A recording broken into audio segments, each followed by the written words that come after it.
जय माता दी। प्रिय भक्तों, आज हम बाबा रामदेव के ऐसे अनोखे भक्त की कहानी सुनेंगे जिसमें स्वयं बाबा रामदेव ने अपने भक्त की थैली से बनी पतंग को उड़ाया। तो चलिए सुनते हैं। धीरज अपने माता पिता की इकलौती संतान था। धीरज का पिता सुरेश राजस्थान के राजगढ़ गांव का एक छोटा सा किसान था और माता कौशल्या आंखों से अंधी थी। धीरज के माता पिता बाबा रामदेव को बहुत मानते थे। धीरज का पिता सुरेश हर वर्ष बाबा रामदेव के दर्शन के लिए रुणीचा जाया करता था और भादवे के महीने में पूरे गांव की तरफ से रुणीचा जाने वाले यात्रियों की सेवा और खान पान के लिए आयोजित भंडारे में पूरे मन और भक्ति भाव से यात्रियों की सेवा किया करता था। सुरेश रोजाना अपनी कमाई का कुछ हिस्सा अपने घर में रखी बाबा रामदेव की मूर्ति के सामने रख दिया करता था और पूरा वर्ष बीत जाने पर उसे पूरे गांव की तरफ से आयोजित भंडारे में अपनी ओर से योगदान के रूप में दे दिया करता था। अपने पिता सुरेश के साथ धीरज भी भंडारे में बहुत ही भक्ति भाव से बाबा रामदेव के दर्शन करने जाने वाले यात्रियों की सेवा किया करता था। बाबा रामदेव धीरज की बचपन से ही ऐसी भक्ति को देखकर बहुत ही प्रसन्न होते थे।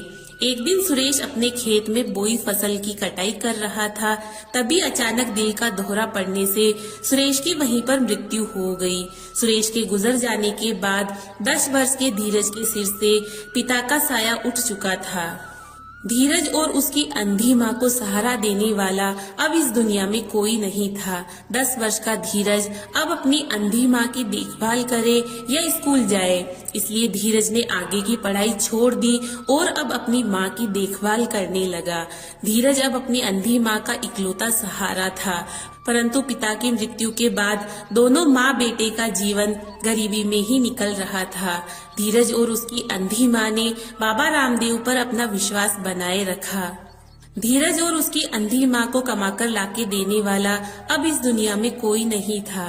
धीरज ये बात जानता था कि उसके पिता रोजाना बाबा रामदेव की मूर्ति के सामने कुछ रुपए रखते थे। एक दिन घर में दाल रोटी का राशन भी खत्म हो गया। धीरज ने अपनी माँ से कहा, माँ हमारे पास तो रुपए भी नहीं हैं और घर का राशन भी खत्म हो गया है, अब हम क्या खाएंगे। फिर उसको याद आया कि घर में बाबा रामदेव की ताक में पापा हमेशा रुपए रखा करते थे। धीरज ने ये बात अपनी माँ को बताई और माँ से कहा, माँ मैं बड़ा होऊंगा जब कमाकर वापस रख दूंगा। धीरज की ऐसी बातें सुनकर धीरज की माँ रोने लगी और बाबा रामदेव की ताक में रखे रुपयों से घर का राशन लाने की अनुमति दे दी। ऐसे करते करते घर का राशन जैसे ही खत्म होता, धीरज बाबा रामदेव की ताक में रखे रुपयों में से कुछ रुपए लेता और घर का राशन ले आता और बाबा रामदेव के चमत्कार से उस ताक में रखे रुपए धीरज के लेने के बाद वापस उतने ही बढ़ जाते थे। धीरज छोटा था और धीरज की माँ अंधी थी, उन्हें इस बात का आभास भी नहीं होता था। कुछ समय बीता, धीरज को एहसास होने लगा कि मैं यहाँ से जो रुपए लेता हूँ मुझे वैसे के वैसे ही रुपए अगली बार वापस मिलते हैं। उसने यह बात अपनी माँ को बताई तो उसकी माँ को विश्वास ही नहीं हुआ कि ऐसा कुछ होता है और वह अपने बेटे से कहने लगी कि यह सब बाबा रामदेव की ही कृपा है। ऐसे ही मकर संक्रांति का दिन था। धीरज भी बाकी बच्चों की देखा देखी आसमान में पतंग उड़ाना चाहता था, लेकिन वह ये भी जानता था कि उसके पास पतंग लाने जितने रुपए नहीं हैं, क्योंकि अगर पतंग लाएगा तो घर का राशन खत्म होने पर घर का राशन कैसे लाएगा। इसलिए धीरज ने एक थैली ली और उसे ही धागे से बांधकर पतंग की तरह उड़ाने लगा। लेकिन पतंग तो पतंग होती है और थैली थैली। धीरज की थैली बाकी बच्चों की पतंग की तरह आसमान में उड़ ही नहीं पा रही थी और धीरज की थैली को देखकर बाकी बच्चे धीरज का मजाक उड़ा रहे थे। यह सब देख धीरज अपने पापा को याद करके रोने लगा और छत से नीचे आकर अपनी माँ के पास बैठ गया। कौशल्या ने धीरज से उसकी उदासी का कारण पूछा तो धीरज ने सारी बात बता दी कि उसके पास उड़ाने के लिए पतंग नहीं है और आज बाकी सब बच्चे पतंग उड़ा रहे हैं। तो धीरज की माँ ने धीरज से कहा कि एक बार बाबा रामदेव ने जब वे छोटे थे तो कपड़े के घोड़े पर बैठकर आसमान में उड़े थे। उन्होंने अपने चमत्कार से कपड़े के घोड़े को आसमान में उड़ाया था। उसी प्रकार तू भी तो उन्हीं का सच्चा भक्त है। बाबा रामदेव तेरी पुकार जरूर सुनेंगे और तेरी थैली को पतंग बनाकर आसमान में सबसे ऊंचा उड़ाएंगे। धीरज अपनी माँ से बाबा रामदेव की कपड़े के घोड़े की आसमान में उड़ने वाली कहानी सुनकर दौड़ा दौड़ा छत पर गया और बाबा रामदेव से कहने लगा, बाबा आपने अपने बचपन में कपड़े का घोड़ा आसमान में उड़ाया, आज मेरी थैली भी पतंग बनाकर आसमान में उड़ा दो। धीरज के ऐसा कहने पर भी धीरज की थैली आसमान में नहीं उड़ी। धीरज ऐसे बार बार कहता रहा, परंतु धीरज जो ही थैली को उड़ाने लगता वह उड़ने के बजाय छत के नीचे लटक जाती। ये सब देख धीरज रोने लगा और थक हार कर मुड़कर वापस आने लगा। तभी पीछे से दाढ़ी मूछ वाले बाबा ने धीरज को आवाज लगाई कि धीरज थैली की पतंग ऐसे थोड़ी उड़ाते हैं, आओ मैं बताता हूँ कि ये कैसे उड़ेगी। धीरज पीछे मुड़कर बाबा को देखने लगा और पूछने लगा, क्या सच में आप इसे उड़ा सकते हो? तो बाबा बोले, हाँ क्यों नहीं, देखो कैसे उड़ती है तुम्हारी पतंग। फिर बाबा ने उस थैली से 2 सीख लेकर पतंग बनाई और धीरज के साथ मिलकर उड़ाने लगे।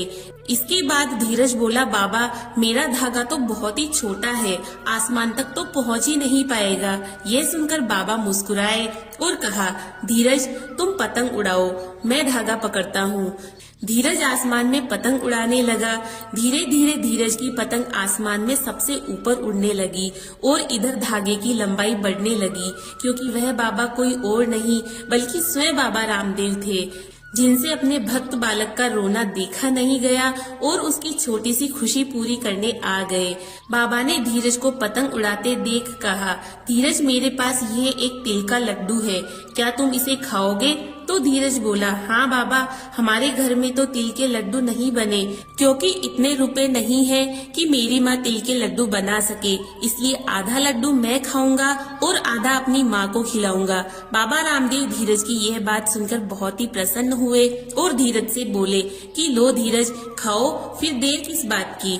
धीरज ने लड्डू लिया और बाबा रामदेव से बोला, बाबा पहले ये लड्डू मैं अपनी माँ को खिलाकर आता हूँ, तब तक आप मेरी इस पतंग को उड़ाओ। धीरज ने तिल का लड्डू लिया और अपनी माँ को खिलाने के लिए दौड़कर छत से नीचे गया। धीरज की माँ ने जैसे ही लड्डू खाया, धीरज की माँ की आंखों की रोशनी ठीक हो गई और वह धीरज से बोली, धीरज ये लड्डू तुम्हें किसने दिया? ये खाते ही मेरी आंखों की रोशनी ठीक हो गई, अब मैं सब कुछ देख सकती हूँ। यह सुनकर धीरज बहुत ही खुश हुआ और बोला, छत पर एक बाबा आए हैं जो मेरी पतंग उड़ा रहे हैं, उन्होंने ही दिया ये लड्डू। इसके बाद दोनों माँ बेटे छत पर दौड़कर गए तो वहाँ कोई भी नहीं था, केवल धीरज की थैली से बनी पतंग थी जो आसमान में सबसे ऊपर उड़ रही थी और उसका धागा छत पर एक कील से बंधा था। धीरज और उसकी माँ बाबा रामदेव द्वारा किए गए चमत्कार को समझ गए और बार बार बाबा रामदेव का नाम लेकर बाबा रामदेव का जयकारा लगाने लगे।